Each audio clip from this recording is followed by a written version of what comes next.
Bonjour les lecteurs de notre chaîne YouTube et aux membres du forum de rcmag.com. Alors on se retrouve pour la deuxième vidéo sur mon petit remontage, hein, mon petit mardeur coccinelle.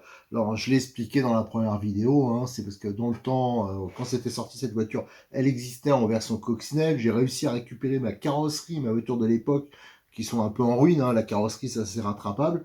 Et donc mon idée, c'était de réadapter cette carrosserie avec tout ce qui va avec sur un châssis de mardeur actuel, et ça permet en même temps de vous montrer comment c'est fait un mardeur, hein. On va le dépouiller entièrement, donc on verra vraiment en détail comment c'est fait et tout ce qu'on peut faire pour améliorer. Et comme je l'expliquais, ça va être des vidéos, ça va être assez long à faire, hein, parce que je vais le faire à temps perdu, et j'ai du temps perdu, j'en ai pas des masses. Et aussi, je vais faire pas mal de modifs, parce que ça, c'est une voiture que j'ai utilisée en compétition à l'époque, hein, j'étais dans les tout premiers utilisateurs. Et donc, il y a quand même pas mal de petites choses qu'on peut faire pour améliorer. D'origine, ça roule, il n'y a pas de problème. Mais il y a pas mal de choses, surtout que moi, je veux faire le montage une fois, et après, ne plus avoir à y retoucher. Donc je vais refaire au niveau de la platine radio, enfin voilà, il y a pas mal de petites choses. Donc là, on avait déjà démonté tout ce qui est platine radio. Sur cette vidéo, on va essayer de s'occuper des amortisseurs avant, arrière. Là, je vais tout de suite démonter les roues, comme ça sera fait.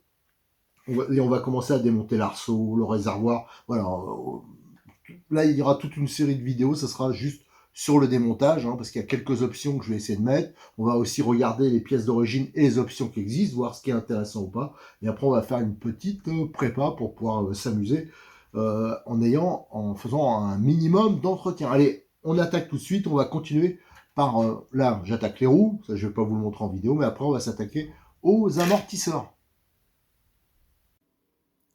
Alors là, j'ai démonté les roues du bolide. Alors, à ce propos, regardez, des petites curiosités. Un FG, c'est bizarre. On dirait qu'ils montent un peu les voitures quand ils montent, font des séries avec ce qu'ils ont. Notamment, regardez les écrous de roues, hein, donc c'est du 6. Et ben, on voit, il y en a deux type inoxydable, deux noirs. Et là, il y a une rondelle, voilà, type inoxydable aussi, et trois noirs. Donc, on voit que c'est un peu... voilà, ce qu'ils trouvent dans la boîte de bricolage. Alors, j'ai démonté les roues. Alors, c'est un carré, hein, vous voyez, pour le montage, et qui est fixé par deux vis. Il y a deux méplats hein, sur l'arbre. Donc voilà, donc ça permet d'assurer le montage. Et on voit que c'est monté avec du frein filet. Quant aux roues, alors ça, j'ai fait pas mal de recherches sur le site T2M hier. Et en fin de compte, là, il y a quand même un petit problème. C'est qu'en fin de compte, il y a assez peu de choix. Il y en a beaucoup qui sont pas disponibles. Et bon, alors il y a les pneus qui sont livrés avec les versions brochesses qui sont, à vrai dire, pas fantastiques hein, au niveau adhérence. Et il y a ceux-là qui sont beaucoup mieux. Je vais vous montrer les deux types. Alors, ils sont pas toujours dispo, mais surtout ils sont vendus à des prix prohibitifs, hein. Donc ça, c'est celui qui est livré d'origine sur la version que j'ai eue moi. Donc ça, c'est des pneus FG, hein, avec le petit triangle là à l'extrémité, hein, le petit V. Voilà. Et ça, c'est des pneus, je pense, plus récents, un peu à l'ancienne aussi, mais avec beaucoup plus de picots, qui me semblent plus souples hein, d'entrée. Et surtout, moi j'ai un gros doute, hein, j'ai un gros doute, et je vais le mettre sur le pif. Quand je le respire, voilà ce pneu, c'est strictement la même odeur que les pneus d'un célèbre fabricant français.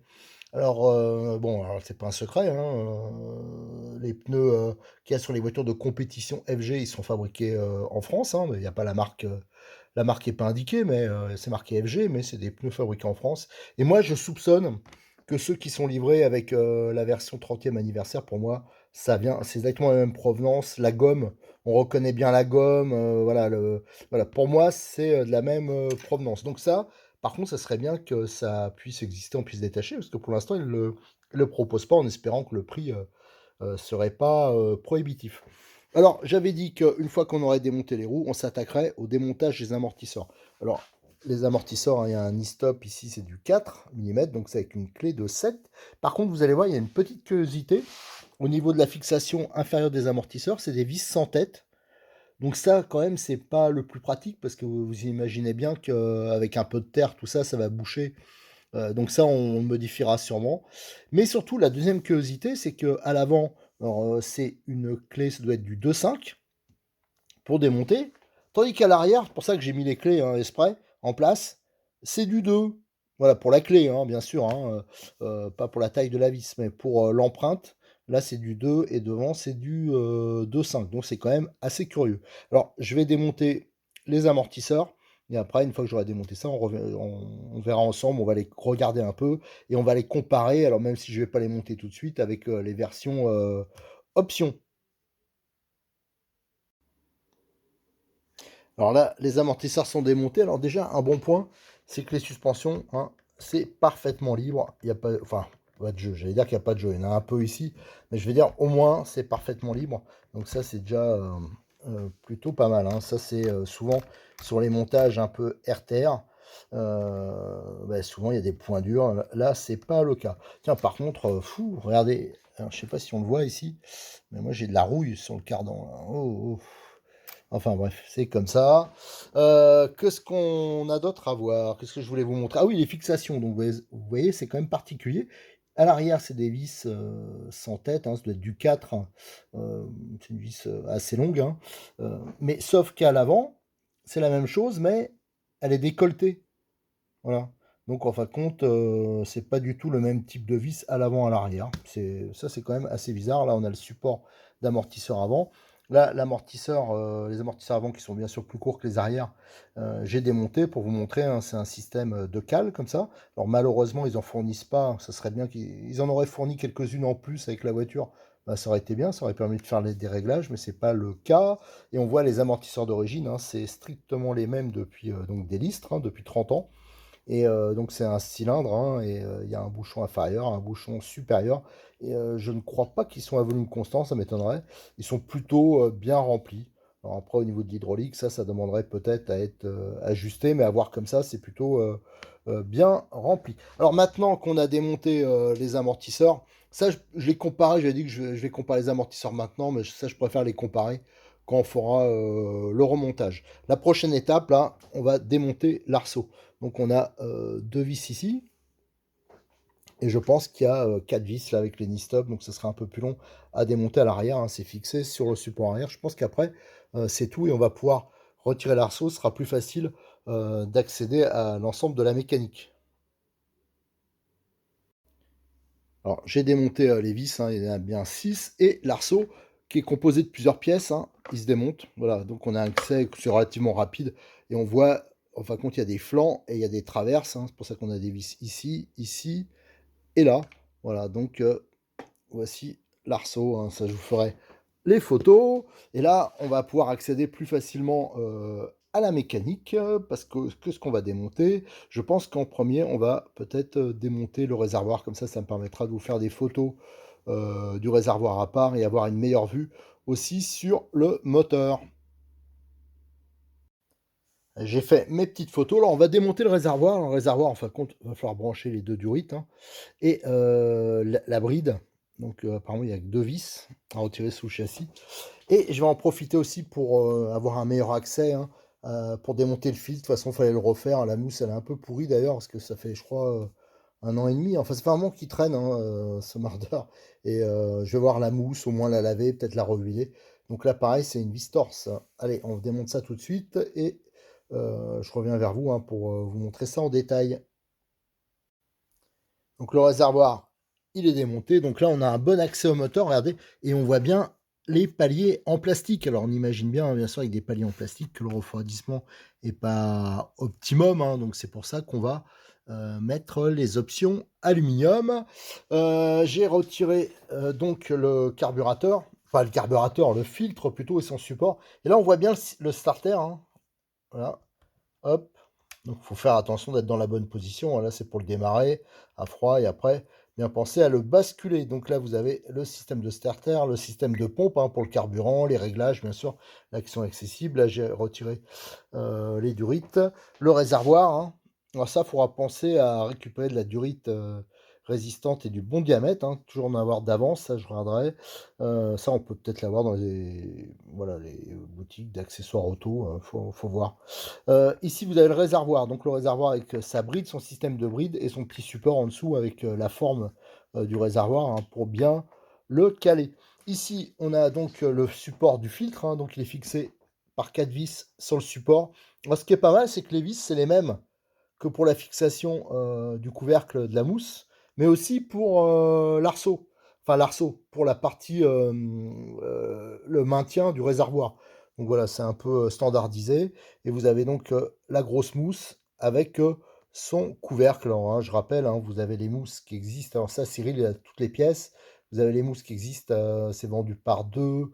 Pour non huilés, vous avez les mêmes qui sont huilés. Voilà, donc là, on voit bien le carburateur. Alors, je vais aller faire pareil les photos. Et la prochaine étape, on finira là-dessus hein, quand le moteur sera démonté. On va tomber le moteur. Alors là, par contre, je pense que de souvenir, on va démonter en fin de compte tout le bloc. Ça veut dire qu'il va falloir démonter au moins la vis qui est ici. Et le reste, ça va se passer en dessous. Faut que je regarde, mais normalement, le bloc devrait se retirer. À savoir que la petite durite qui est ici, hein, ça, je crois que c'est le retour. Faudra que je rase. Non, oui, je pense que c'est le retour. Elle est pas facile à enlever parce qu'elle est pas très accessible, surtout si on retire pas le filtre. Allez, je vais faire mes petites photos et après, je démonte le moteur. D'ailleurs, attends, on va regarder tout de suite, hein. C'est facile à voir. On a une, 2, 3, 4 vis à retirer. Je pense qu'il y en a 5, hein. Je vous confirmerai quand je l'aurai démonté. Donc là, j'ai démonté le moteur, alors ça se voit pas encore. Tiens, j'avais oublié de vous montrer quelque chose, en fin de compte, hein, le support du filtre, il y a un joint torique hein, qui fait l'étanchéité. Donc j'ai retiré donc les 5 vis, hein, et hop, le bloc moteur, il vient hein, complet avec la partie transmission. Il y a le joint torique qui vient se mettre ici, hein, en appui, donc vous avez l'ensemble. Allez, je vais le retirer complètement de la voiture, on va regarder ça un peu plus en détail et on finira là-dessus. Alors, ce bloc moteur, déjà, on voit les supports hein, donc en plastique. Donc, c'est eux qu'on va remplacer. Hein. Donc, c'est des petites vis un peu tôles assez courtes. Je pense qu'au bout d'un moment, ça doit quand même poser problème. Ici, on a donc la transmission hein, qui vient avec. Hein. Donc, c'est un réglage qui est fixe. Si on veut changer le rapport, il faut changer la couronne et le pignon. À savoir qu'il existe, je crois que c'est un 46 dents là. Et à savoir qu'il existe, c'est des couronnes métal hein, dans les options. J'ai pas vu de couronne plastique, je me trompe peut-être, hein, mais de taille différente. Hein. Donc l'échappement vient avec. On voit que un des paliers, ici, moteur, il fait aussi palier pour l'arbre primaire, avec le pignon acier ici, avec le système de frein. Voilà, ce qui m'embête, c'est la commande. Hein. Ici, là, qui se travaille, qui est toujours à fixer dessus. Là, donc, on avait vu sur le carburateur. Enfin, voilà. Donc là, c'est tout à fait classique. Et de toute façon, ça, je vous le dépouillerai un peu pour qu'on aille voir ensemble. Hein. On regardera. Alors, il existe un kit frein ici, alu. Je suis pas sûr qu'il apporte grand-chose, mais je l'ai. Cyril me l'a passé pour que je vous le montre. Hein. Je ne vais pas le monter. Il existe aussi des kits couronne acier, support couronne acier, des pignons différents. Et on va regarder au niveau de l'embrayage, parce que, alors ça, je les ai pas, mais il existe des, comment dire, des ressorts qui permettent d'embrayer un peu plus tard. Donc ça aussi, on le fera. Donc là, la prochaine vidéo, on va la consacrer au moteur. Donc là, on a déjà bien avancé. Donc je vous dis, il y aura quand même pas mal de choses à voir. Alors le moteur, par contre, je vais pas le décortiquer complètement. Ouais, il est tout neuf, le moteur, ça m'embête, mais le jour où je ferai l'entretien, donc j'espère le plus tard possible, quand il sera peut-être un peu fatigué, si on change, eux, ce qu'ils font généralement, hein, pour leur donner un petit coup de fouet, là, ils changent cylindre, piston. C'est pas des pièces qui sont trop chères, mais je pense qu'en soignant la filtration, moi, je vais pas le solliciter comme un malade, hein, cet engin. Donc j'aurai, je pense, pas trop l'occasion de le faire. Enfin, j'espère que ce sera pas trop rapide avant que j'ai à faire ça. Allez, on va. Je vais commencer je vais faire toutes les photos, je vous les mettrai, donc il y a toujours un décalage sur le forum de RC Mag, et le plus vite possible, hein, là j'ai le Grand Prix de Montpellier ce week-end, donc sûrement je rattaquerai la semaine prochaine, on commencera à dépouiller donc les accessoires du moteur, mais on s'attaquera aussi au train avant, on va contrôler, hein, bon je pense qu'il n'y a pas grand chose, mais je regarderai si les vis ça prenne vraiment sur toute la longueur, hein, ça c'est important. Pareil, je ferai un contrôle à l'arrière. Est-ce que peut-être je démonterai pour vous faire en photo le différentiel. Alors, je me rappelle plus comment ça. Normalement, ça doit être un couvercle ici. Ouais, ça doit être. Alors ça, je démonterai peut-être pour voir ce qu'ils ont mis comme graisse, si c'est bien rempli. Voilà, des choses comme ça. Alors, à savoir aussi là qu'il y a un différentiel. Si je l'ai, je vous le présenterai, qui est entièrement en aluminium et moi, bon, qui est assez onéreux. Donc, je resterai avec la transmission le diff plastique, d'origine. Allez, à très bientôt sur notre chaîne YouTube et sur le forum de rcmag.com.